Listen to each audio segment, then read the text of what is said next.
That's Mary Marst, isn't it? The reputation preceded her, didn't it? Well, it isn't every day a spoiled heiress becomes the acting CEO of an international hotel conglomerate. That's true. The Marst Corporation. Mary was certainly Daddy's little girl. Well, this family has seen its share of tragedy recently. What is it, 2 years ago, Frank Marst and his wife Ellen died in a skiing accident over in Europe?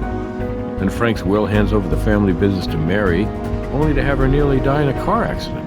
She suffered second and third degree burns all over her body. I don't think she was expected to live, and that was over a year ago. Well, you gotta hand it to her. She always defied expectations. She was pretty tough. So tough, maybe someone just got tired of waiting.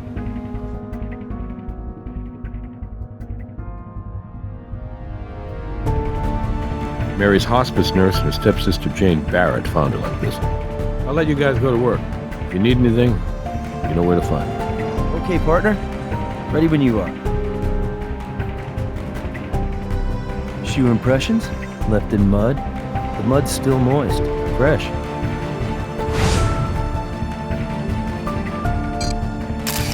These muddy footprints have a very distinct trail.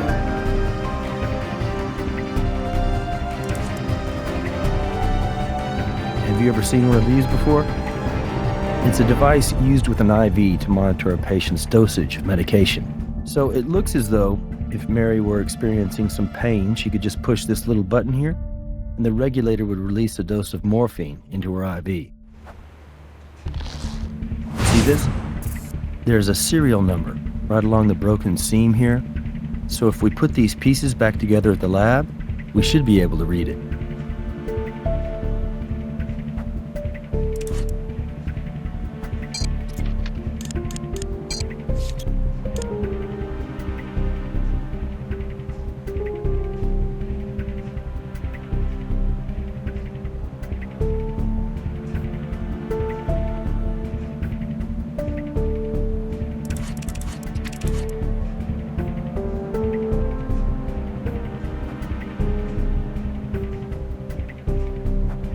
Bottle of morphine. So there has to be a switch inside that regulator unit which prevents a patient from overdosing.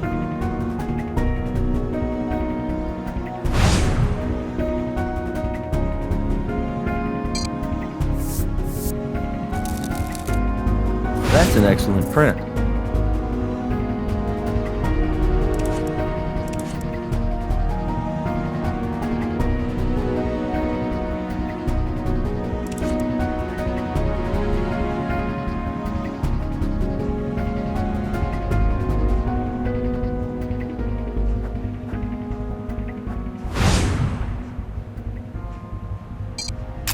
We should compare these footprints to the ones we pulled from the next room.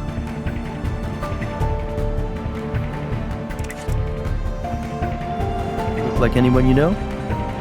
Maybe not. This bust is of the late Frank Marst, Mary's father. Looks like it's made of solid bronze.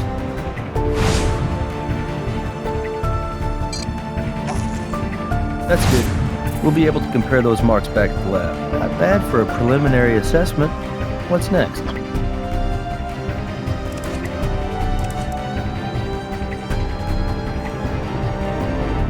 Miss Barrett, we're with the Las Vegas Crime Lab.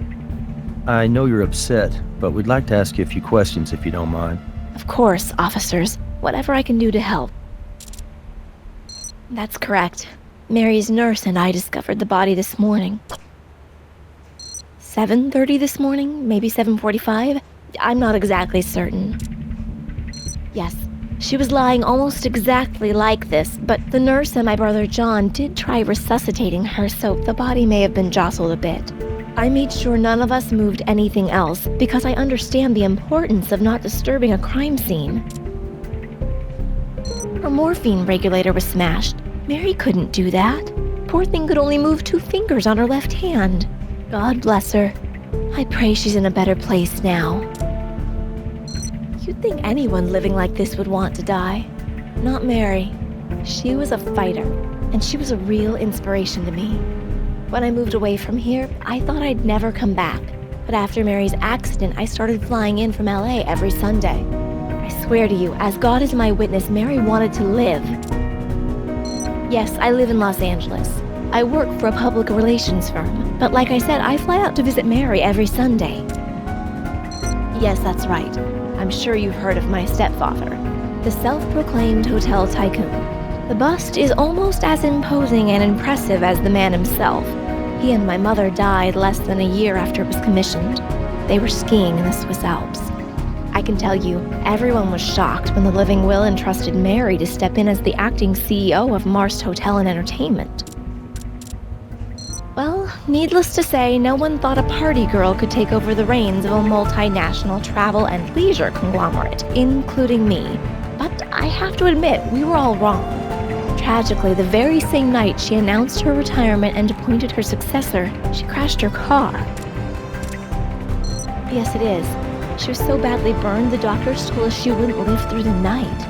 I will never forget the look on my brother's face when he heard the doctor say that. It's all impossibly difficult to describe to you. I mean, first our parents, and then Mary? It was almost too much to bear. The way she fought. She was stronger than anyone could have guessed. She wanted to live. Mary's nurse let me in, and it was just like my normal Sunday visit. I wanted to tell Mary about my promotion. And then, as soon as I saw her, I knew something was wrong. I could tell by the paleness of her skin. I think I screamed. And the nurse screamed, and that's when John ran in and we tried to revive her.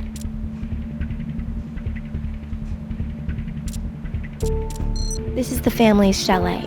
When we all decided to bring Mary back here to spend her final days in peace, my brother John decided to move in too, so he could be with her and help take care of her.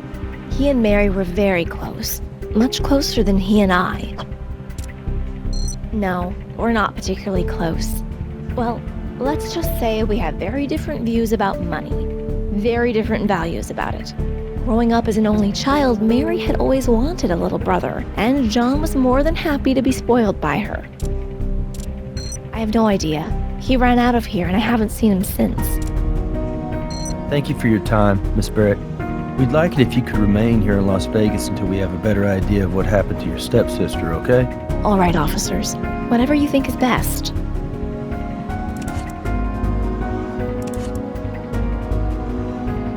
Excuse us, miss. For the Las Vegas Crime Lab, we'd like to ask you a few questions, if you don't mind. Starting with your name, please. I'm Pauline Liu. I'm Mary's hospice nurse, but I suppose you might have been able to guess that from the uniform. That is, or was, the unit which regulated Mary's morphine dosage. The mobility in the 2 fingers on her left hand allowed her to press the button on the regulator. By breaking the regulator, there'd be no control over how much morphine Mary was receiving. There'd be no way to monitor it. If Mary pushed the button too often, then a small safety latch inside the regulator would engage.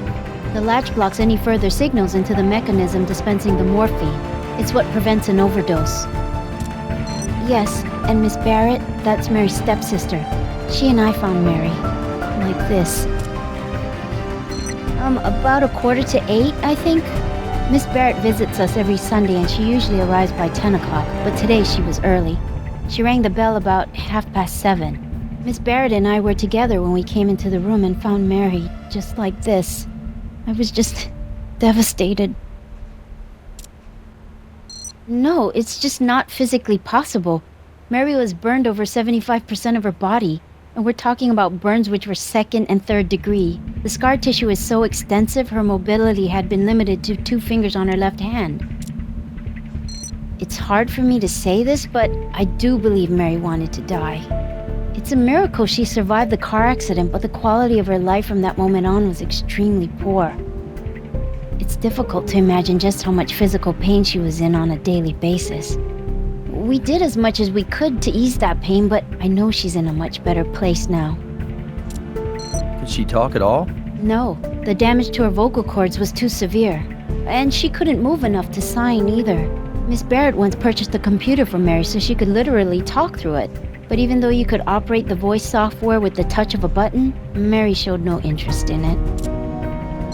Are you familiar with the Nightingale Pledge? It's an oath nurses take, like the Hippocratic Oath. Part of it goes, I will abstain from whatever is deleterious and mischievous and will not take or knowingly administer any harmful drug. So in answer to your question, no. I did not assist Mary in ending her life. I have a small room at the house. Family prefers I refer to it as the chalet. Anyway, when the family hired me, it was with the understanding that Mary required 24-hour care. I can't remember Mary ever having a call button, actually. I used to just check in on her 4 or 5 times a night. But I stopped doing that a few months ago when the doctor was able to adjust the regulator to administer a dosage which allowed her to sleep peacefully through the night. I should have never have stopped checking in on her. Maybe I could have saved her. No, Mr. Barrett, John, Mary's brother, well, stepbrother, actually. I'm sorry, it's a little confusing. He lives in the chalet. He told me he moved in right after they decided to check Mary out of the hospital. She hadn't been expected to live very long, and they thought it would be nice for her to live out the rest of her days looking out over the waters of Lake Merritt. He spent a lot of time with her every day, talking to her, reading to her. They were very close. When we couldn't revive Mary, Mr. Barrett got very upset and left the house. I don't know. I took care of Mary, but I was not particularly close to the family. I tried to be as inconspicuous in their lives as possible. Yes, of course. I'll call Robbins, tell him to send somebody down here to pick up the body, and I'll make sure the officers hold the scene for us, just in case we need to come back here.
All right, now we should be able to read the serial number. I'd collect those bits of metal too. They weren't part of the regulator.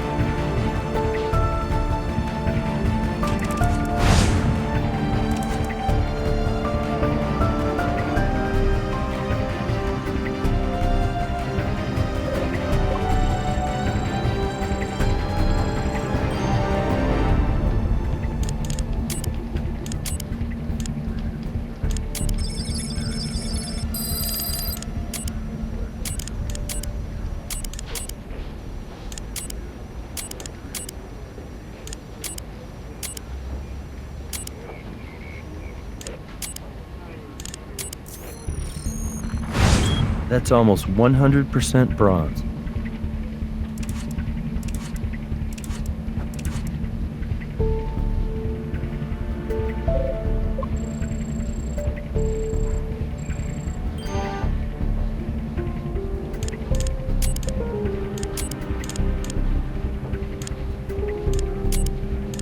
Same tread, same size. So whoever passed by the bronze bust of Frank Marst also approached Mary Marst in her bed.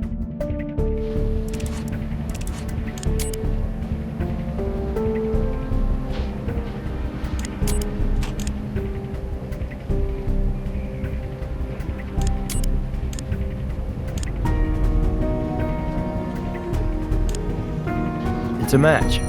That bronze trace we found in the broken regulator pieces came from that bronze bust of Frank Marst. The evidence suggests someone took the bust from the front room and used it to break open the regulator. Then they removed the morphine control inside. Then the murderer pushed the button on the regulator to give Mary an overdose of morphine. If Mary was awake, she would have been forced to lie there and see it all happen, helpless.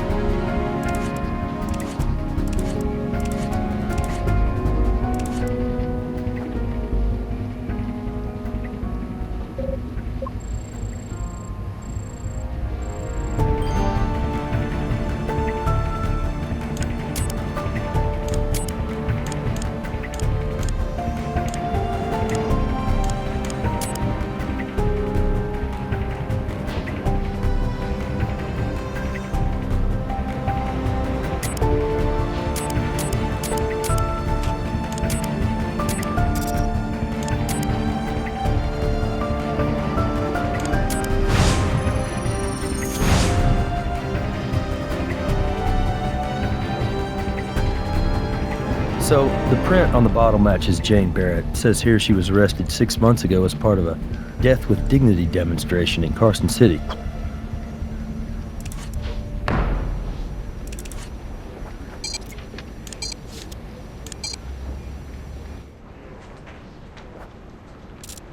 What evidence do you have? Prints on the bottle of morphine belong to Ms. Barrett?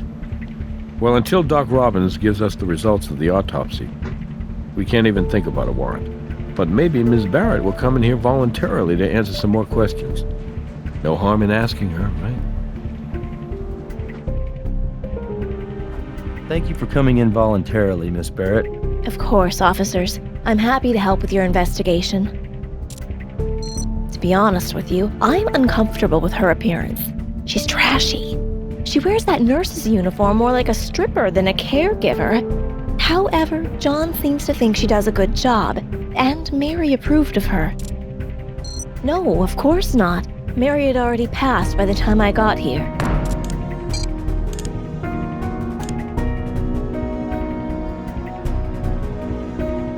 Oh, I'm sorry. I thought you meant today.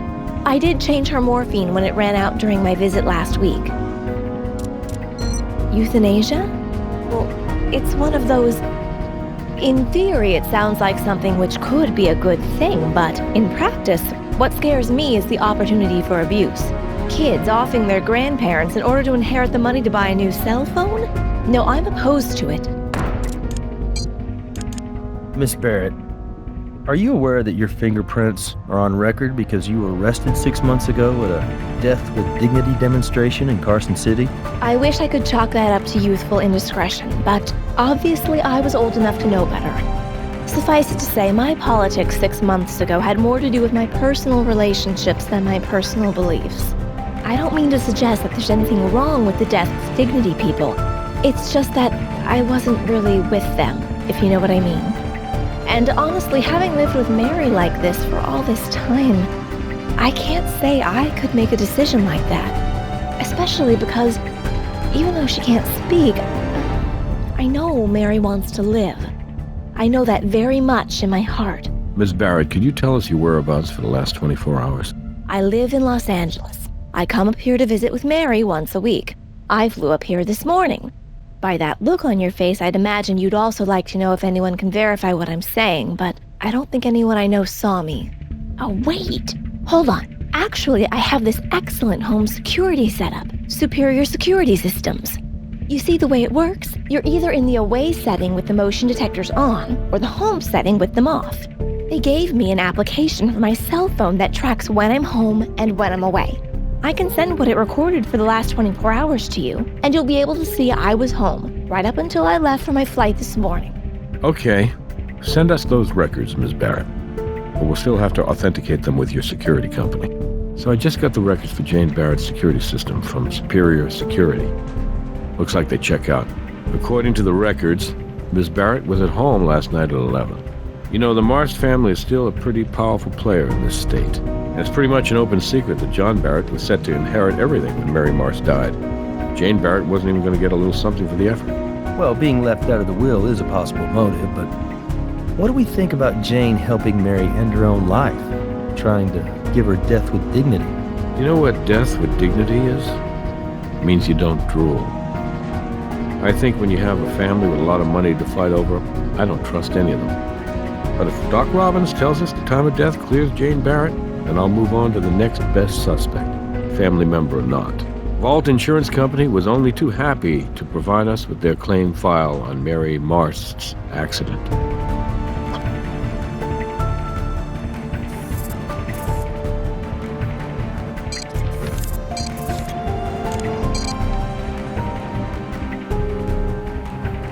Hello again. Still working on your victim, but I can tell you her prelim tox came back with a toxic level of morphine. I should be finished with the autopsy pretty soon. I'll give you a call when I'm done.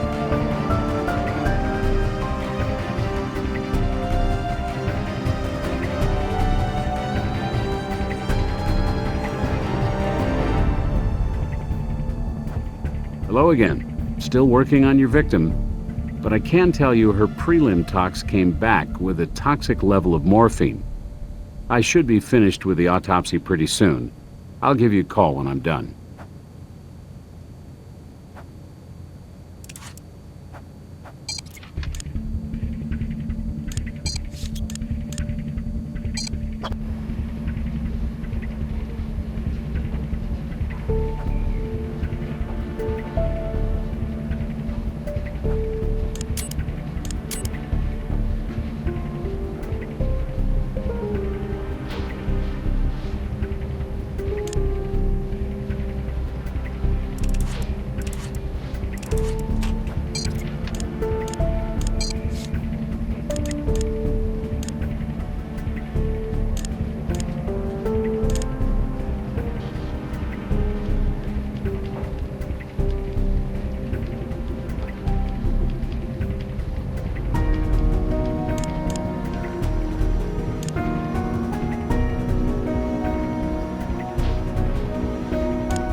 That's the record of Mary Marst's morphine usage.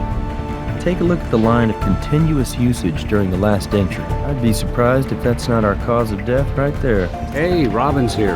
Sorry if I slowed you down any, but I was finally able to determine your victim's time of death.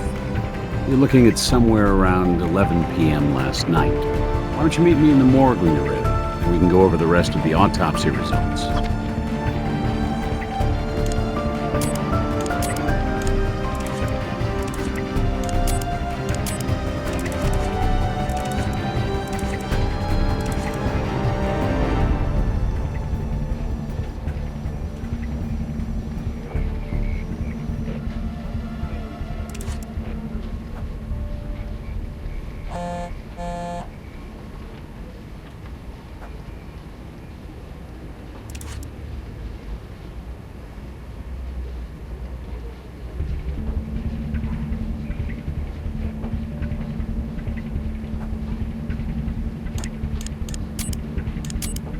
Okay, so this pretty much backs up what Jane Barrett told us. She was home in Los Angeles last night. Pretty solid alibi. You may have something there. Jane comes to visit every Sunday, and every Sunday Mary's morphine usage becomes erratic. The records from Jane's security system indicate there was one Sunday when she stayed home. Now, don't you think it's odd she didn't happen to mention that one Sunday to us? It's also not reflected in Mary's pattern of morphine usage. It doesn't contradict Jane's alibi, but it's definitely worth keeping in mind.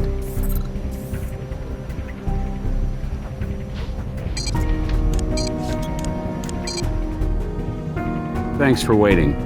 Ms. Marst's previous injuries, which resulted in extensive hypertrophic scarring, made my job a lot more challenging than I'd expected. I'm sorry if I've slowed you down any.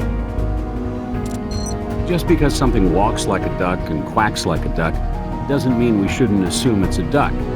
The massive amounts of morphine found in the victim's system would lead one to expect death by overdose-related causes, and I did determine Ms. Marst's cause of death to be asphyxia due to morphine intoxication. Because the extensive scar tissue in Ms. Marst's lungs was hypertrophic, it took a little while for me to distinguish the morphine as the root cause of the asphyxia, as opposed to a more general catastrophic failure of the respiratory system due to her persistent condition. Is it just me, Doc, or did this autopsy take a little longer than usual? Well, Nick, it's just been a while since I examined a body with such severely burned tissues that hadn't been a contributing factor to COD. I estimate time of death to be somewhere around 11 p.m. last night. The problem I had with this one is, if you take a good look at the muscular atrophy, it presents like advanced rigor. These pressure ulcers and skin abrasions also led to some initial confusion over the degree of livor mortis. And finally, once I got Ms. Marst's medical records and saw she'd stopped eating solid food about 3 months ago, I knew I couldn't use any partially digested food to help set her time of death. Man, You weren't kidding when you said this one was challenging. Yeah, but that's what keeps the spark alive in this job. It's a good question, and I have no answer for you. Now, in a situation like this, where such a high dose of morphine is involved, I look for signs of cadaveric spasm. Because when voluntary muscles are deprived of oxygen due to, say, strenuous activity, these muscles tend to seize up perimortem, and indications of cadaveric spasming, let's say in the hands or arms, would tend to suggest the victim was in the midst of a struggle around the time of death, and I looked for such indications. When I got the full tox report back, it seemed to me that the level of morphine in her system was so toxic, it probably caused her to slip very quickly into an unconscious state just prior to the total collapse of lungs. So, absent any indication of cadaveric spasm, I concluded your victim's voluntary muscles were not engaged in any such strenuous activity perimortem. The more important point here is that whether this was a deliberate act of murder or an assisted suicide, Mary Marst's death was the result of a homicide. No, it would have been impossible. Her medical records indicate Ms. Marst sustained multiple near-fatal injuries in a car crash. Apparently, she actually inhaled burning fuel, which obviously severely and permanently damaged her vocal cords. Sure, I collected them for you, as usual. Anything I can do, feel free to take a closer look at the body yourself. Oh, almost forgot. There's a shard of some kind embedded in the back of her left hand. I left it for you to collect.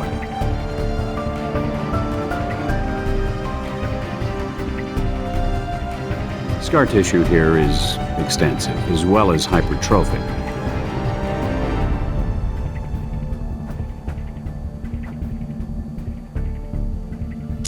That's the shard I told you about.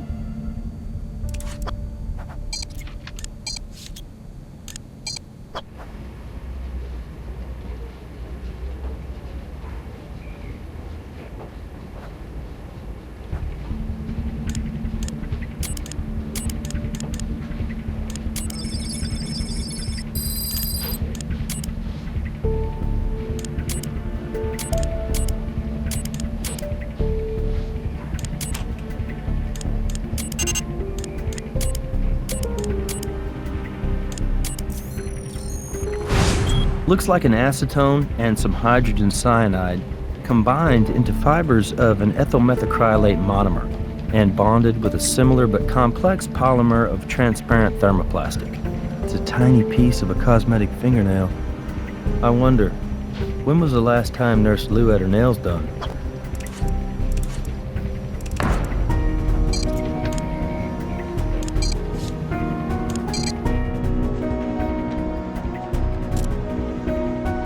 Based on what evidence? What if we do this? I'll talk to the nurse, see if she might be willing to come down here voluntarily to answer some questions. Maybe we'll get lucky. Nurse Lou, we appreciate you coming down here voluntarily to answer some questions. You're welcome. I don't think there's any more I can tell you, but I'd like to help you if I can. These? Yes, they are. That's odd.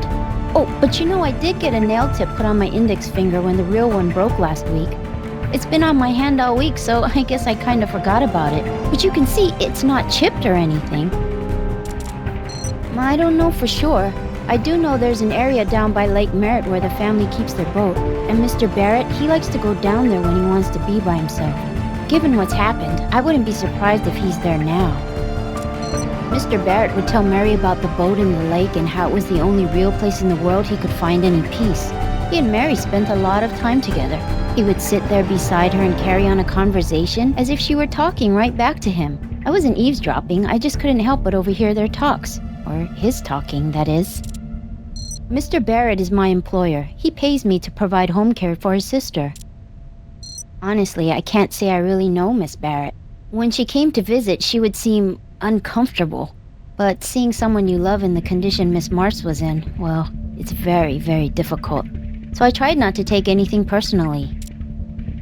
Thank you, nurse. We may call you in if more questions come up. I understand.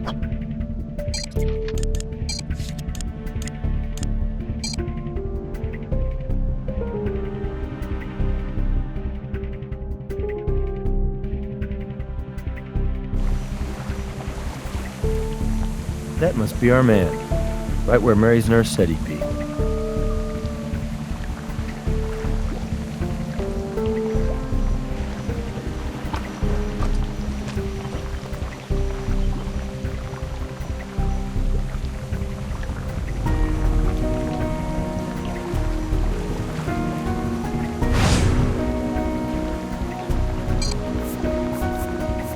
Well, no one will ever accuse you of not being thorough. I'd say you might be overdoing it a little bit, but it never hurts to practice, right?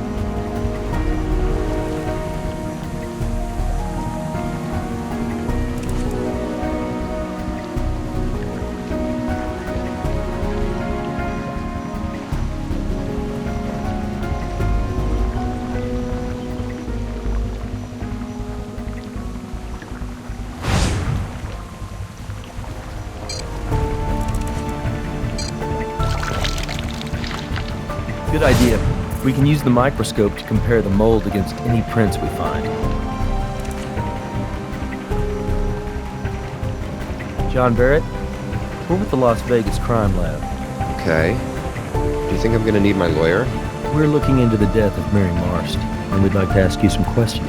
I didn't do it. What else do you need to know? Sister. Mary was my sister. Even though our mothers were different, that didn't matter. And Mary was the only real member of my family I had left. Now she's gone. What the hell are you trying to insinuate? Mary was a fighter. Most people just lose their will to live. Not Mary.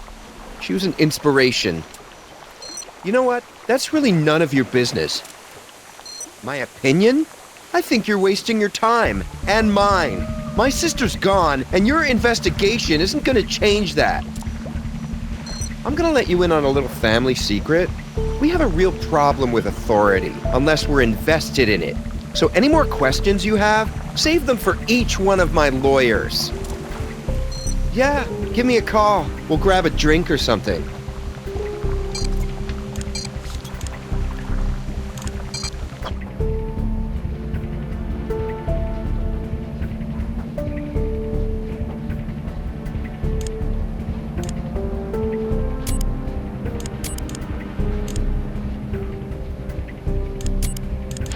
The size and the tread patterns match. Our suspect was wearing these shoes. We need to talk to Brass.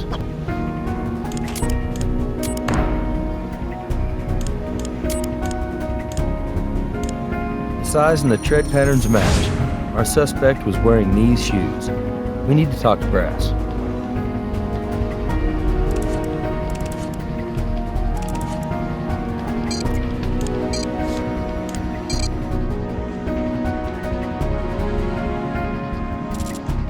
What do you got in the way of evidence? This is good. We can get a warrant to search the kid's room with this. Problem we have now is it's Sunday, which means the judge is indisposed on one of several possible golf courses. I'll have to chase him down to get the warrant to search John Barrett's room. Why don't you head back to the lab? I'll call you when I have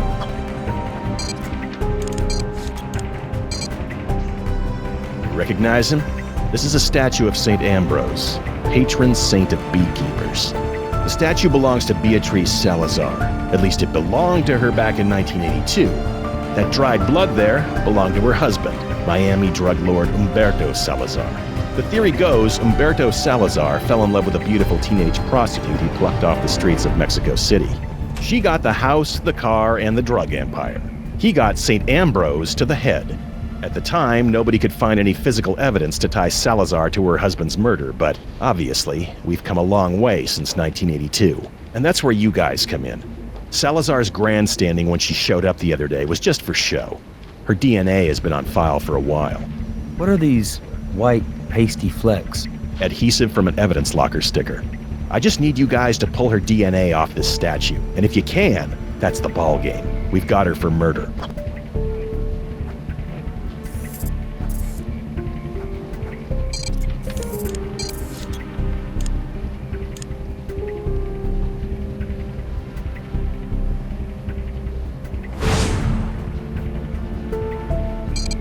Nothing to collect here. Nice job. Now let's run the sample.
What's going on? I'm not sure. Somehow, proteins got denatured, cooked.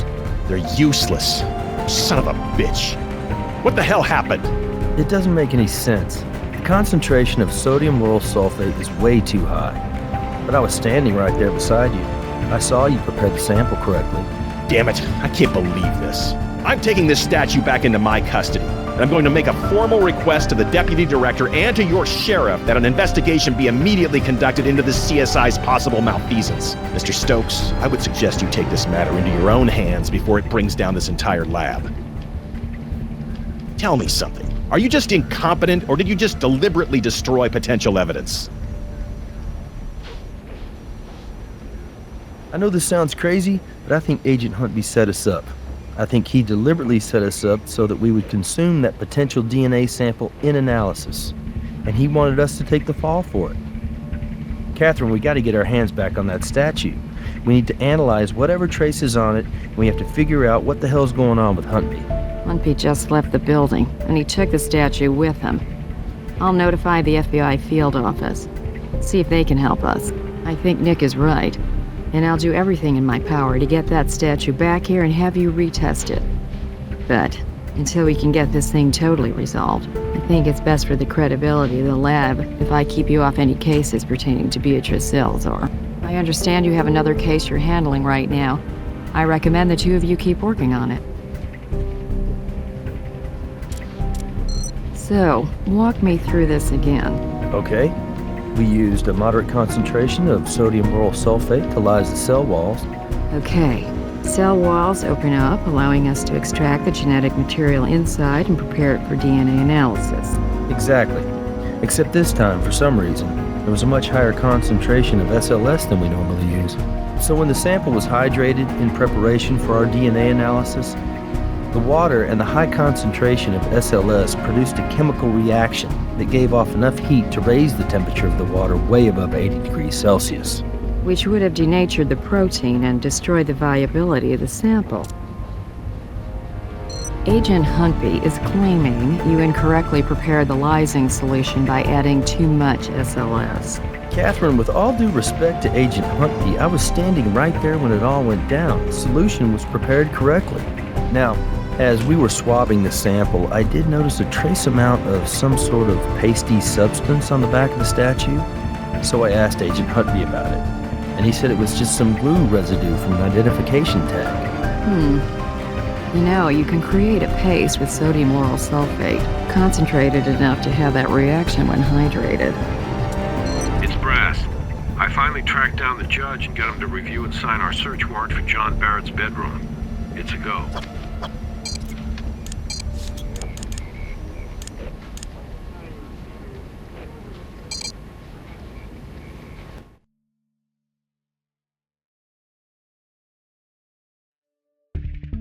Brass had a hell of a time getting this search warrant. Let's not waste it. Stay sharp.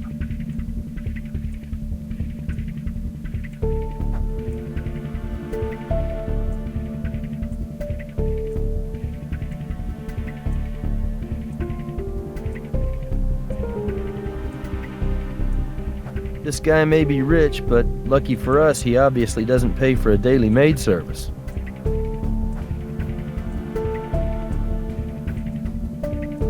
Look what we have here. Cosmetic fingernail, which looks as though it's fallen off, and taken a bit of the real nail with it.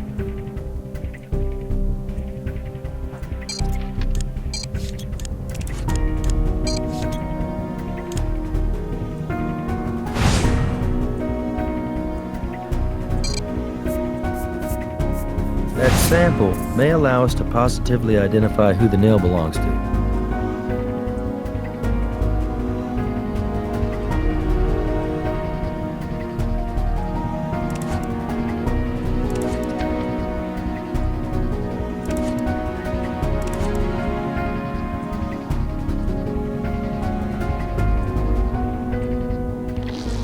Parts of the job, right?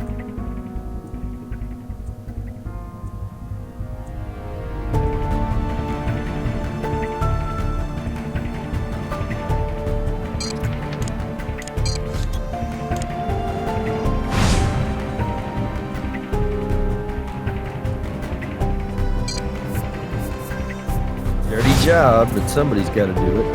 Hopefully we'll be able to recover some usable DNA.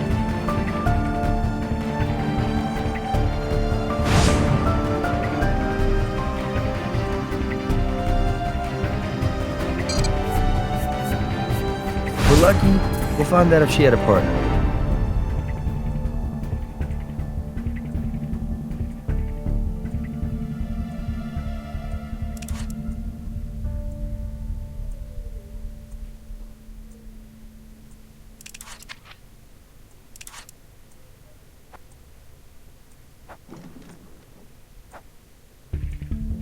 The man likes his shoes.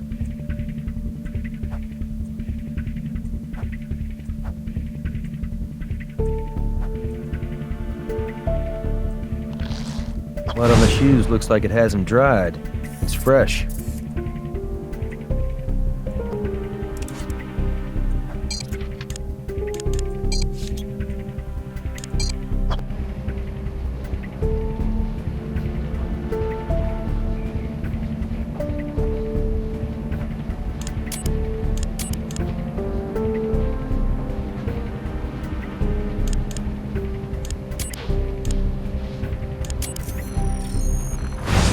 They're a perfect match.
Matching an unknown to an unknown like that doesn't tell us much.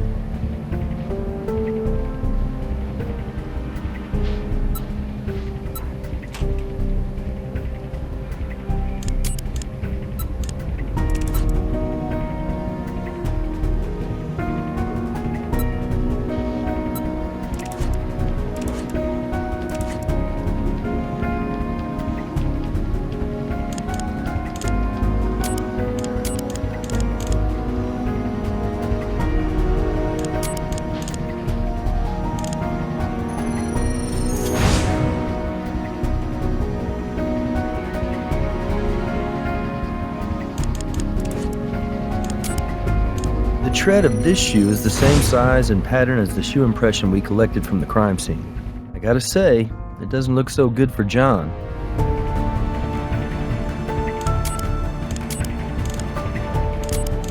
The tread of this shoe is the same size and pattern as the shoe impression we collected from the crime scene. I gotta say, it doesn't look so good for John.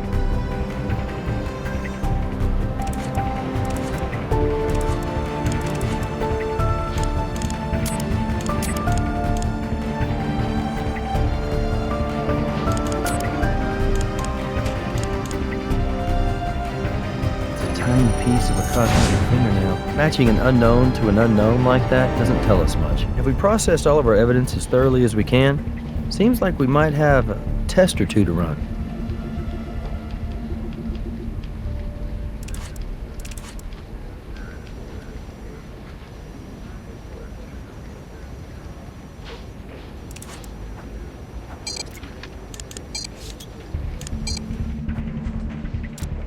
What evidence do you have? Show me something I can work with. What do you got in the way of evidence? I don't see how that's relevant.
Well, hello. It's always the naughty nurse, right? Not only does Pauline Lou have a work card because she's been a dancer at various gentlemen's clubs around town, but she also has an arrest for solicitation on her record. Looks like John and Nurse Lou didn't want us to know about their little relationship. Do you want to tell Brass, or should I?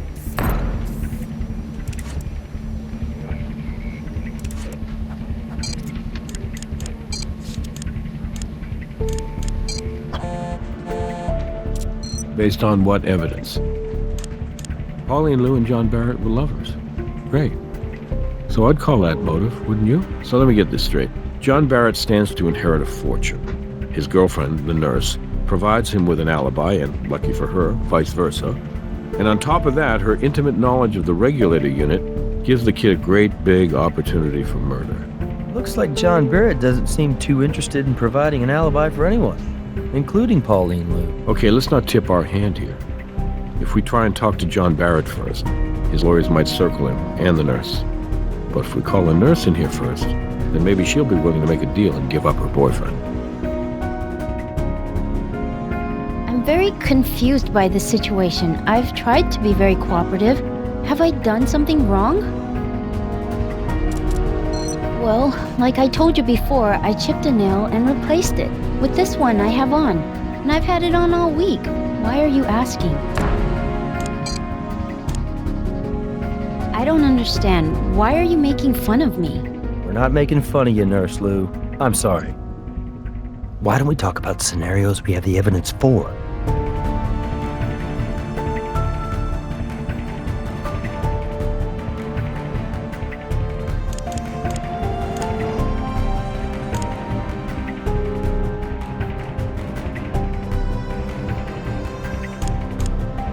Excuse me? Let's take that line of questioning off the table for now.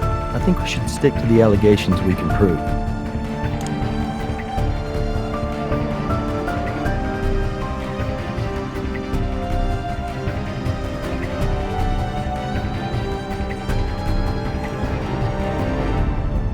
I'm not sure I understand.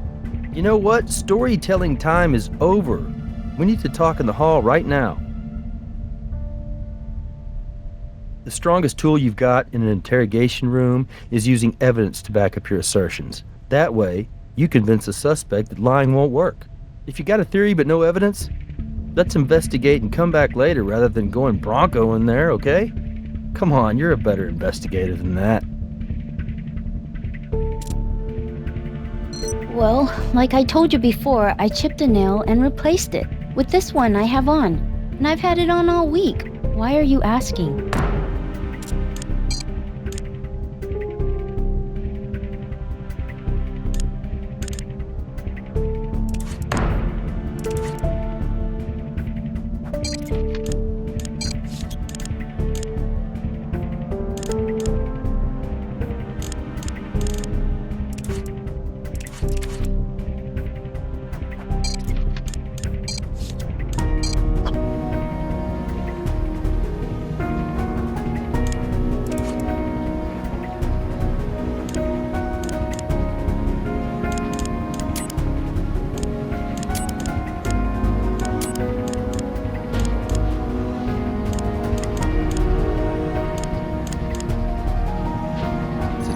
Piece of a cosmetic fingernail. Matching an unknown to an unknown like that doesn't tell us much. If we processed all of our evidence as thoroughly as we can, seems like we might have a test or two to run.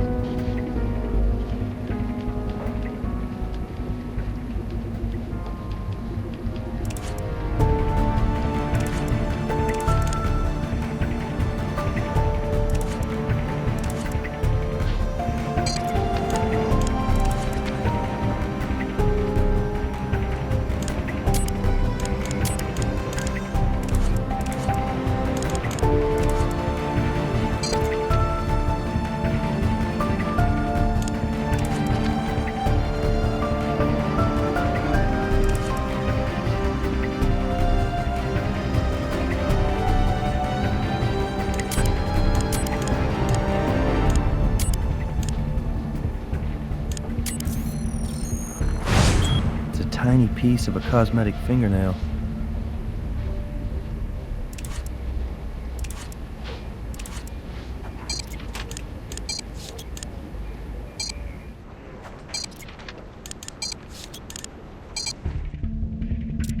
Well, like I told you before, I chipped a nail and replaced it with this one I have on. And I've had it on all week. Why are you asking?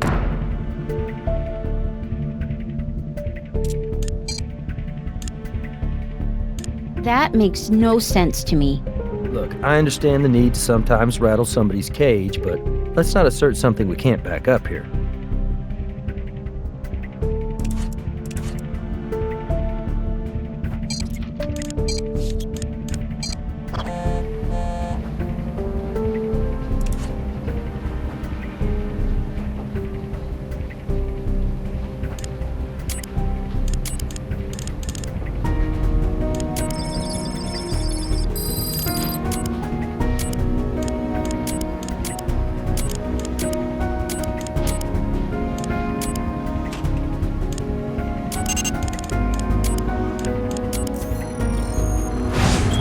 Tiny piece of a cosmetic fingernail.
Okay, so not only is Nurse Lou a stripper with a rap sheet, she lied to us about the fake fingernail.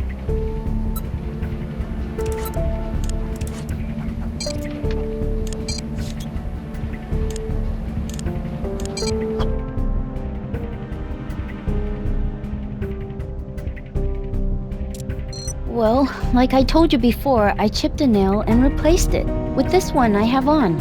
And I've had it on all week. Why are you asking?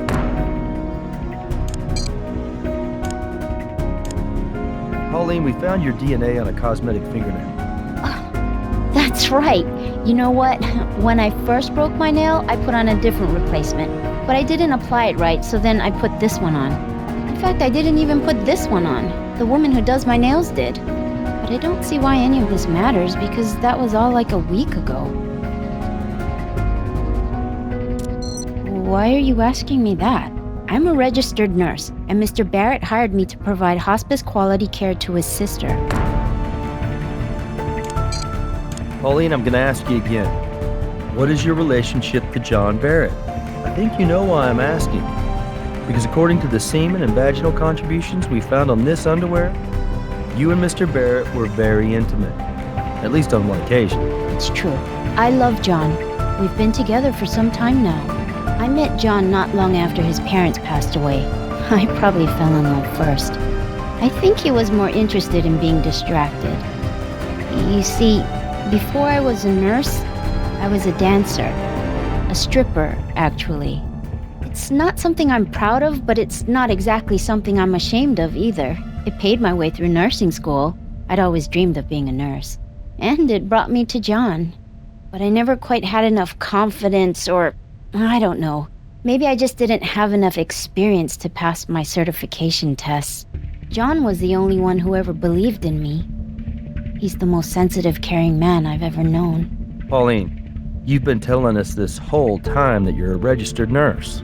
Yeah, well, for all practical purposes, I am. It's just that I don't actually have this certification yet, and I didn't want to get John into trouble for having hired me. Look, I swear to God, that's the only reason I tried to hide our relationship from you. Look, all my life, all I've ever wanted to do is be a nurse and help people. I couldn't bear the thought of being barred from the profession for good because of this. As Mary's nurse, you definitely had what we like to refer to as opportunity. You following me? Okay, now since you and John had a little thing going on, and he stood to inherit the family fortune if and when Mary died, well, that gives both of you motive. What really complicates things is that you've told us two different stories. I'll tell you what, Miss Lou. We're all reasonable people. We know you and John are in this thing together. That's why we're prepared to offer you a deal. Testify against Mr. Barrett, and we'll make sure that you do the bare minimum of jail time. What do you say? No, please, I'm innocent. You've got to talk to John. He'll tell you. We were together all night. I swear to you. You lied to us, Pauline. Now it's kind of hard just to take you at your word. And since John's not talking, we're really going to need your help to find something to back up your story. If John knows what's going to happen to me, he'll talk to you. I know he will. He's a very complicated man. Before her accident, Mary gave John a gift. It's a goofy little thing. This little finger puppet. It was like this private joke between the two of them. But then when Mary got hurt, that stupid puppet began to mean the world to John. He would hold it at her bedside and try to make her laugh with it. But last week, the puppet got lost somehow. I'd been cleaning up and I must have misplaced it, but John went ballistic. I mean, you'd have thought I'd run over his dog. Anyway, day before yesterday, I found the damn puppet. I was thrilled. I went down to the lake, down by where they keep the boat, and I was gonna surprise John with it, but before I could say anything, he started screaming at me. And that's when I threw that stupid puppet away. For good. Well, not exactly for good. I tried throwing the damn thing in the lake, but instead I ended up tossing it into the family's boat. Okay, this is the crazy part, and the whole reason I'm telling you this. I think if John gets that puppet back, then he might be able to open up to you guys. He's missing Mary so much. He just needs to have a piece of her back, and then he'll open up and tell you everything you need to know. I'm sure of it. That's all for now. Thank you.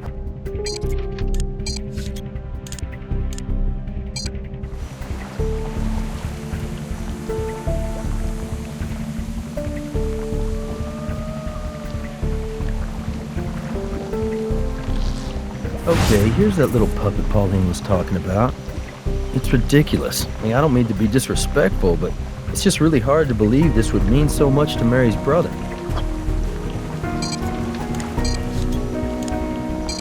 Looks like John's come out of hiding. Oh, God. Where did you get this? We understand it has a lot of sentimental value for you. It does. It may seem silly to you, but it means a lot to me. Thanks. This finger puppet. This dumb, ugly little finger puppet is proof I killed my sister. She gave it to me just before the accident. And then afterwards, you know, I'd put it on her finger.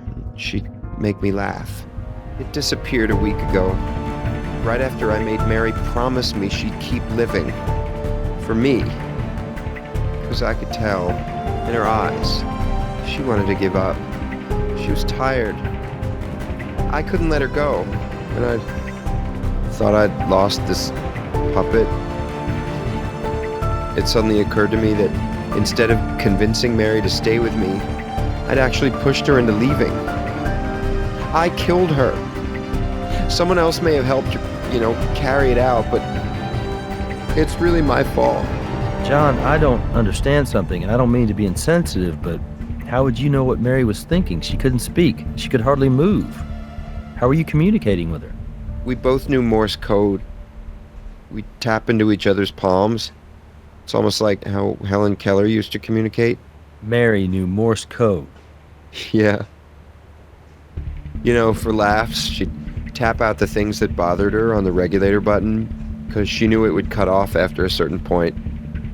She complained about blisters and cramps.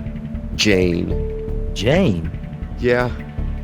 Mary told me every Sunday at some point she'd get so bored when Jane came over that she'd spell her name out with the regulator button.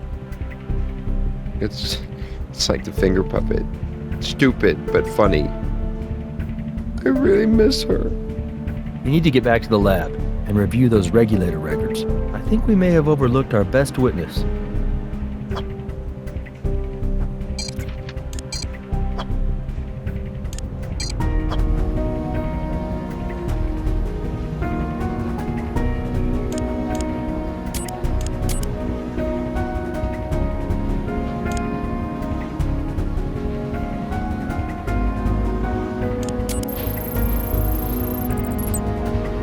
So here's what's bugging me. Every time Jane comes to visit, Mary all of a sudden has this wildly unpredictable pattern of morphine dosing. And I just couldn't put my finger on what was gnawing at me. What could Mary possibly be thinking? And then it hit me. If you were to take Mary's erratic pattern and filter it through the computer as a Morse code pattern, did you see Mary's final message right before she died? J-A-Y-N. Morse code has been in use for over 160 years. It only ceased to be an international standard for maritime communication in 1999. And for some reason, I remember when the French Navy ceased using Morse code in 97. The final message transmitted was, "Calling all. This is our last cry for our eternal silence." Let's go talk to Brass. What do you got in the way of evidence? I mean, this isn't exactly a smoking gun. Jane Barrett may have had opportunity, but as far as we can tell, she hasn't got a motive. Now, our little John and Nurse Lou, they have motive. I'll see what I can do, but now that John's more willing to cooperate, why don't we talk to him and see if he lets something slip?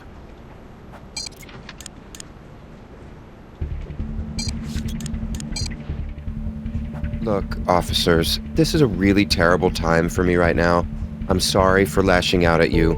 I realize you're just doing your job. I lied to you about one thing. If someone did this to Mary, I want to know who. I'll help you. In any way I can. Ask me whatever questions you need. I could talk about Mary all day if you wanted me to. But Pauline wasn't actually a registered nurse? Yeah, Mary knew. She didn't have a problem with it. She liked Pauline a lot. She also knew how I felt about her. I think Mary probably thought I could do better than an ex-stripper, but she was happy that I was happy. Everyone knew we were a couple, including Jane. I love Pauline, and I know she would never do anything to hurt Mary. And even if Mary had wanted Pauline to help end her life, even if Pauline had found some way to communicate with Mary about that, she would have come to me first. Whatever you think you have on Pauline, I'm telling you, you're wrong. Pauline doesn't know Morse code. How could Mary have asked her? I know you probably think I'm blinded by love or something, but Pauline couldn't have been the one who ended Mary's life. Pauline and I were home all night. We got back around 10, and then we basically crashed in our room till morning. It's not really much of an alibi, right? Nobody saw us, nobody called us, but it's the truth. I understand you have to ask me that question, but it still hurts. And the answer is still, no, I did not kill Mary. See, John, the problem is, absent you having an alibi we can confirm, the evidence we have right now suggests that you had both opportunity and motive in your sister's death. What evidence? Well, for one thing, we found a shoe impression beside your sister's bed. It was left in fresh mud. We were able to match that impression to the shoes we found in your bedroom, the ones which still had caked mud on them. Wait a minute. Think about it. If I was really gonna kill Mary, why the hell would I track mud all over the house and leave my shoe print where you guys can find it and match it right back to me? You ever hear the expression consciousness of guilt? It means deep down, you might have subconsciously felt guilty for doing what you did. I didn't do what you think I did. The thing is, I have another pair of shoes just like those. I keep them on the boat. Somebody else could have used them. Somebody who wanted to make it look like I did it. Now, the weird thing is, I keep those shoes in a locked cabinet. But here's the key. Go check it out. Jane. My sister and I don't exactly get along anymore, but between the two of us, I'm the one capable of murder, not her. Jane didn't like Mary. She didn't trust her. But then after the accident, Jane tried really hard to make things right between them. No, Pauline and I were there all day. We never saw her. Do you lock the front door? No, we don't. I guess it's possible Jane could have come in without us seeing her. Anything's possible, right?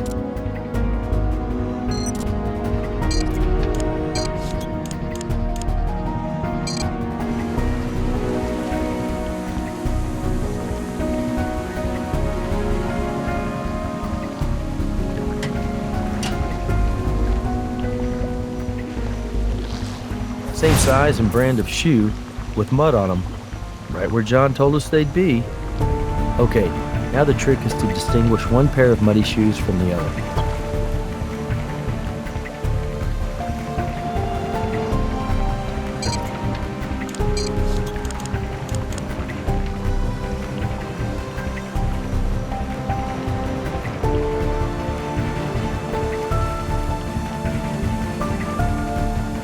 Good catch. That's a very fine strand of hair.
Appearances can be so deceiving, can't they? That's Jane Barrett's hair. You know what? That crime scene was staged. We need to talk to Brass.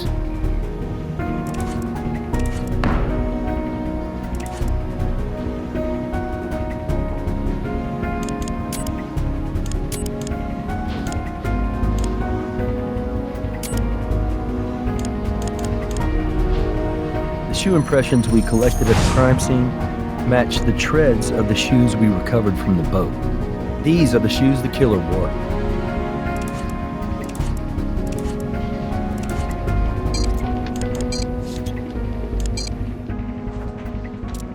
Based on what evidence? DNA evidence puts Jane Barrett right at the crime scene. I'll get your warrant. I don't understand. Why am I being brought in like this? I told you before I was at home in Los Angeles.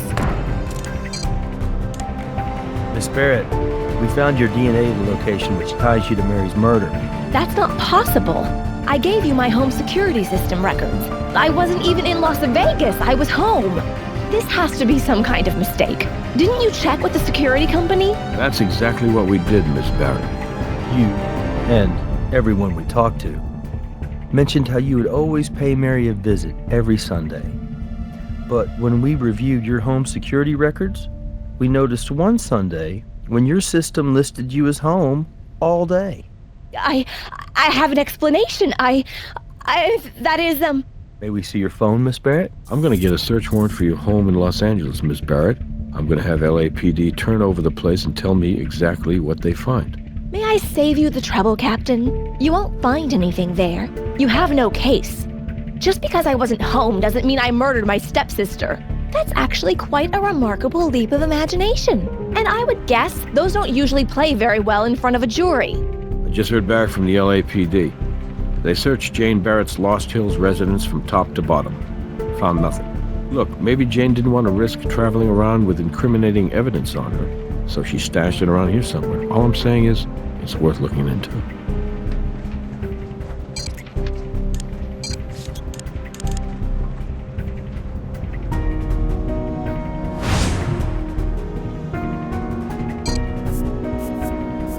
This smudge wasn't on her phone earlier.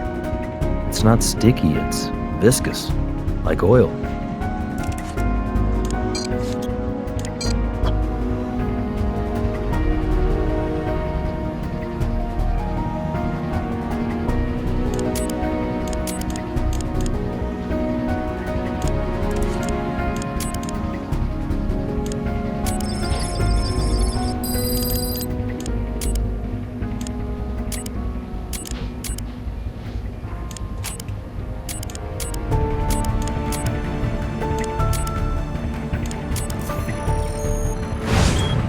petroleum oil with a very low ash content. Looks like the type of two-stroke oil you'd use in jet skis.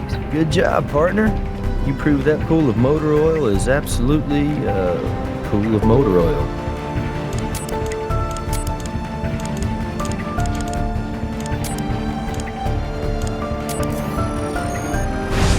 It's petroleum oil with a very low ash content. Looks like the type of two-stroke oil you'd use in jet skis. The chemical impurities in both oil samples match, which means we can put Jane at the lake very recently, but why would she go down there?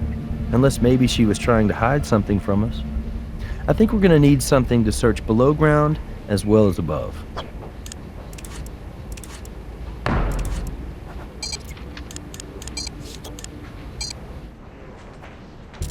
Ah, yes, the ultrasound device. It's impressive, but it's also expensive. Let's just be sure we really need it before we start wasting valuable resources. This evidence places Jane Barrett in proximity to that pool of motor oil. Okay. I'll get you that ultrasound device. Let's see if we can find out why she was there.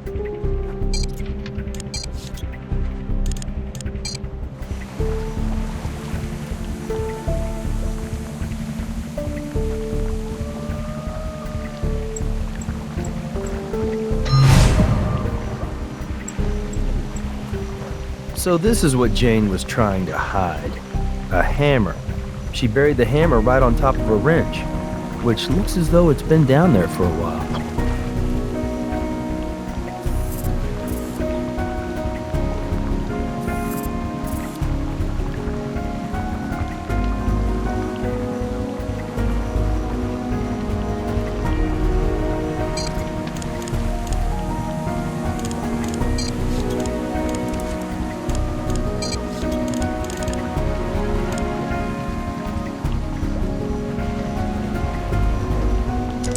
Like some kind of softer metal got embedded in the pitting on the hammerhead.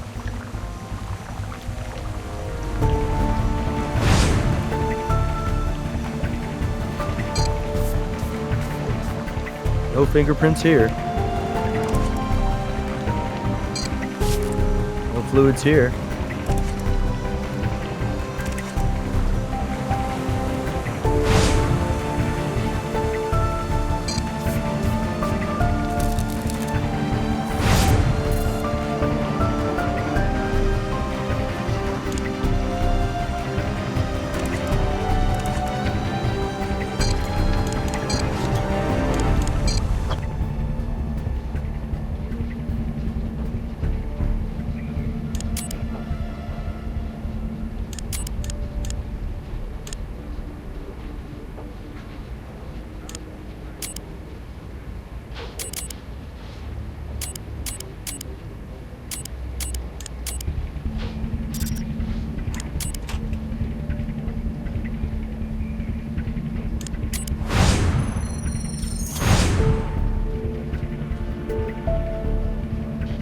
Jane Barrett's fingerprint is on the hammer used to smash the regulator. I'd really like to hear what Jane Barrett has to say.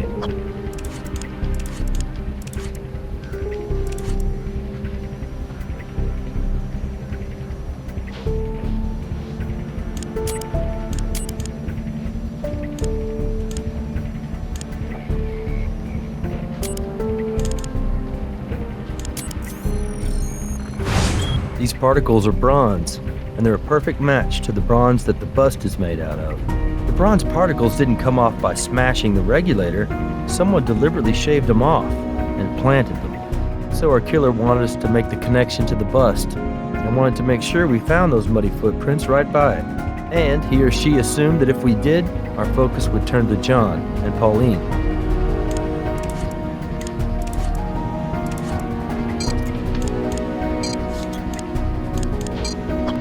You didn't find anything, did you? I tried to save you the trouble. So is that it, officers? You'll never really know, will you? We found splinters from this hammer and the shavings of the bronze bust you planted in the broken regulator. Are you sure about that?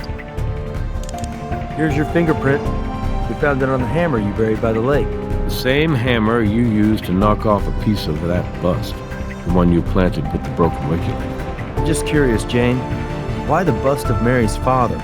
Did you resent the Marst family that much? I hated them. Hated them for stealing my family from me.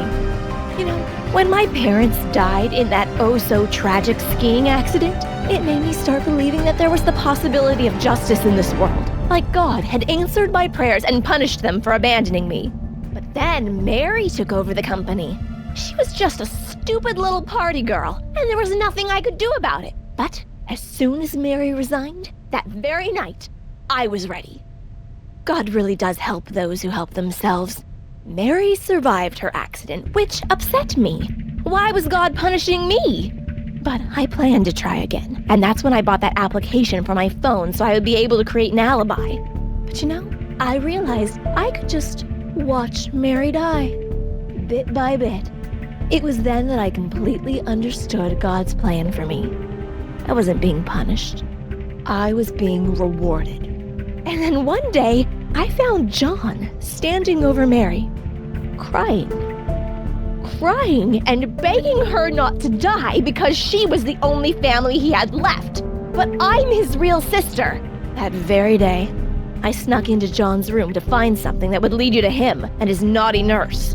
I took a chip of her fingernail from the trash in his room. Then yesterday, I used my phone to make it look like I was home. Then I drove to Vegas. It only takes about 4 hours. In the right car, that is. I went down to the family boat, put on my gloves, got John's muddy shoes, and drove to the chalet. I waited for my brother and his whore to go to his room, and then I snuck in. I put on the shoes and took the bronze bust from the front room. As soon as she saw me, Mary started panicking, pushing her regulator button over and over and over. Do you need some help with that, Mary? I cracked open Mary's regulator with the bust, then used the hammer to chip off a bit of it.